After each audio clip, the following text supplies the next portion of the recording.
Hicks magnitude. When you're talking about that sort of leverage, now you've got to tap into a vibrational leverage. Some years ago, Jerry read a book many years ago. Alan Laken had written it, and it was a self-help book, and it was called How to Get Control of Your Time in Life. And the only thing that Jerry recalled from the book that he then talked to Esther about was a process called the Swiss cheese process. And what the basis of it was that there are some things that you can accomplish very quickly. It only takes a minute or 10 minutes or maybe even an hour. So if it's on your list today, you can get it done if you apply yourself. You can use things like willpower and diligence and determination to make yourself do those things, and you can get a reasonable number of those done. But there are those larger things like writing a book or getting yourself in shape or creating a financial empire or even doing your income taxes or cleaning out your garage. In other words, those things that you're not going to do in an hour, that would take maybe more than a day or maybe more than a week. And so those are the things that you tend to not apply yourself at. You procrastinate, you don't make any effort. And so he suggested that you take those big things and you break them down into smaller things. So Esther takes a big piece of paper and she puts holes all over it, making it look like Swiss cheese, and then writes all of the different aspects of everything about this project. What's it going to take to do all of this? And then when she looks at it, she just picks one of those and asks herself if she feels like doing it.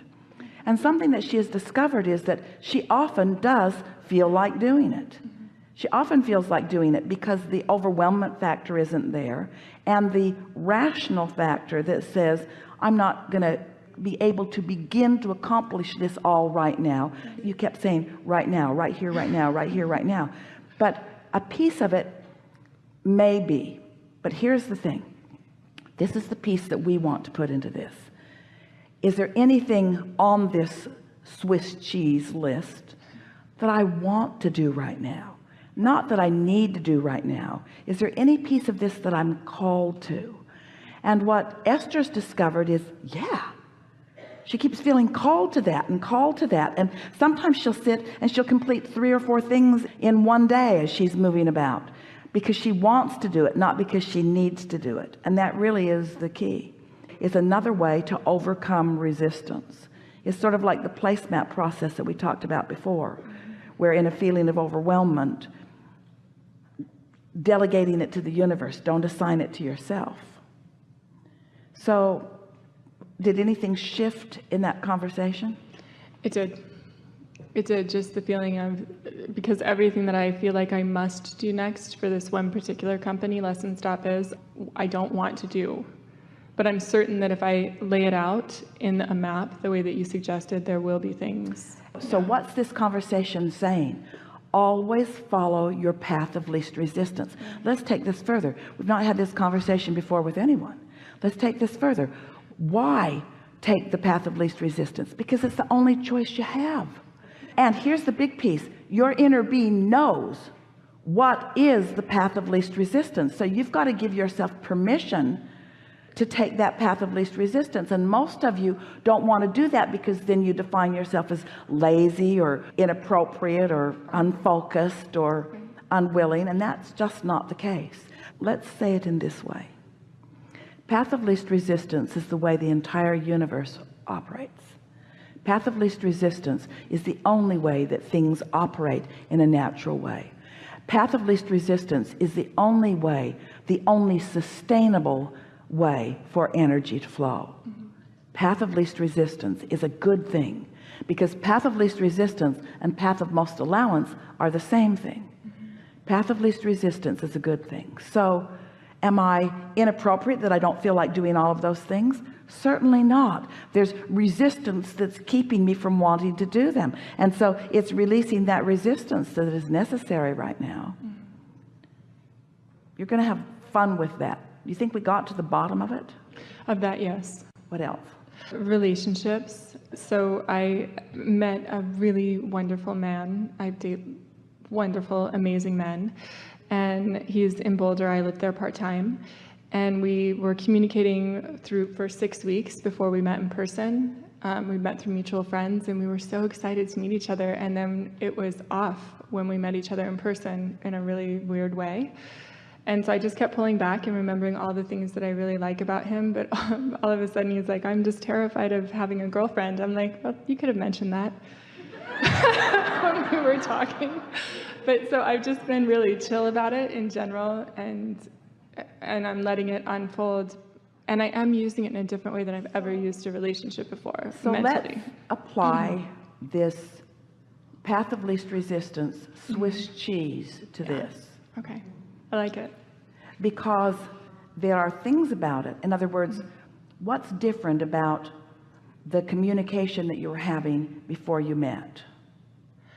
He said it just wasn't real to him, so he could just be in his mind about this perfect relationship, and then all of the fears that he has around relationships came up, that it would be really hard work and all of this stuff, and I'm like, my relationships actually aren't like that. But he can't hear that, and I don't want to try and convince him of anything. So let's just say, because it is true, that it isn't that at a distance you looked better and up close you didn't look so good. In physical ways or in personality ways, it's not that. Let's just say that at a distance you didn't look so real and up close you looked real. Let's just say that at a distance it felt more free and up close it felt less free.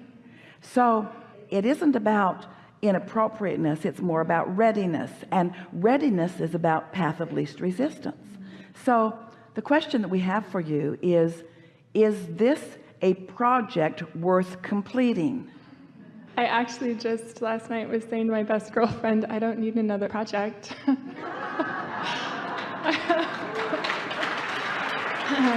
But I'm being open. But isn't everything really a project? I suppose. In other words, we're not talking about you fixing him or making, we're talking about you finding the unconditioned in it enough, not needing his response to be a certain thing in order for you to feel good, being able to continue to focus upon the positive aspects and hold yourself in that place of alignment. Because when you do that, that takes a condition out of it, the very condition that is frightening him. Yes. Because there isn't anything more uncomfortable for someone who's been free-wielding than to believe that they have to change their behavior in order to accommodate someone else. And yet when you come together in sort of a cooperative dance, there is a compatibility that is important. Do you believe that you discovered compatibility on most subjects before you met? Yes. And so can you feel that it isn't about lack of compatibility, it's more about lack of readiness, and lack of readiness is about alignment only, you see. If we were standing in your physical shoes and we had discovered an object of attention that makes our heart sing on most fronts, we would focus on the heart singing, not the situation that is making it sing. And when you do that, it'll either fall into place or something else will. That has been my practice. It will either fall into place or something else will. And it's true of everything. Let's just have this experience a lot. Have you ever purchased what appeared to be the perfect piece of furniture for a place, and then you found something else to go there that was perfect, but then they weren't perfect together? So the perfect piece of furniture is no longer perfect, but the rug that you put down is. So now the piece of furniture has to go. As your life continues to evolve, your criteria changes and your desires change and what you're asking for changes, and it's always going to be like that. So you're not looking for the perfect anything, you're just looking for the most situations that you can feel the best about. But when you decide to be unconditional, then you put all the conditions aside and you just decide how you want to feel, and you start focusing on that, and then things just start syncing up with those feelings, because your inner being, the source within you, knows everything that will surprise and delight you to the furthest extent that you have currently decided. It's so much fun when you relax and stop trying so hard to be a deliberate creator, and accept that you are already that, and that things are unfolding perfectly for you, and that your work is just to stay as happy in the project process as you can in any moment in time. You're not ever going to back off, because your desire for more from that broader perspective has so much momentum. Yeah. I have one more quick question correlating that, because with this relationship, I've done something that I've never done before. I took about a year and a half off of dating entirely, and just realized that I am freaking awesome, and whatever guy ends up with me literally is like the luckiest guy on planet Earth. So it is okay with me whether or not that sorts out. And so I've been being really chill and just watching what happens, and only sending messages when I feel really, really good and really in alignment. And then I'm wanting to take that practice and put it into like sales for my new company, which feels far more significant and important than the relationship, because the relationship sort of feels handled. And it's harder for me to do that, like you were talking about with the other people, because it does feel more serious. So how do I translate that? Well, there's a little vibrational contradiction in what you just said and what you were saying earlier, in the sense that your relationship doesn't feel handled. Oh, okay. Does it? Well, it feels like the right one is coming for sure. And it's either him or it's someone else for sure. So do you believe that relative to the relationship, contrary to the conversation we just had, that you are in an unconditional place about it? That you know how you want the relationship to feel, and that you feel the ease of patience of just waiting for it to come into place? More so than I ever have before, because of this relationship that just happened, not prior to it, because of going through this and having to just remind myself that I get to run the show. It is the way that I want it to be. I don't have to bend around to something different. So you don't have to bend around to something different in terms of compromising or changing, but you do have to bend around, isn't the word that we want to use. You do have to find constant, steady alignment with who you really are and how you really feel. So give us 5 non-conditions relative to relationship. So we're looking for emotional words. My relationship is, yes? My relationship is flow, ease, home, sensual, steady. All right, now give us 5 relative to business. Exhilaration, exploring. We think they're the same in terms of flow and steady, but with the business you have higher anticipation about it. You're a little more sure-footed about it. So the word exhilaration didn't come up in the relationship, but it did come up in the business. So go a little further with exhilaration relative to the business.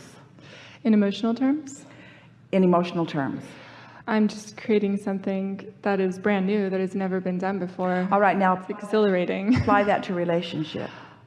Oh. Yeah, the type of relationships that I create are different. They're really good feeling and flowing. Something that has never been before, something that is unique to who we are, something that is unexpected maybe. You see what we're getting at? Because you're steady on all fronts really, and eager on all fronts really, and the feeling of flow, you understand it when you've got it, and you can feel when you're bumping around a little bit. But the feeling of flow, we like that word flow, and we like the word ease, and we like the word clarity, and they are all almost identical vibrational properties. Ease, flow, and clarity are what alignment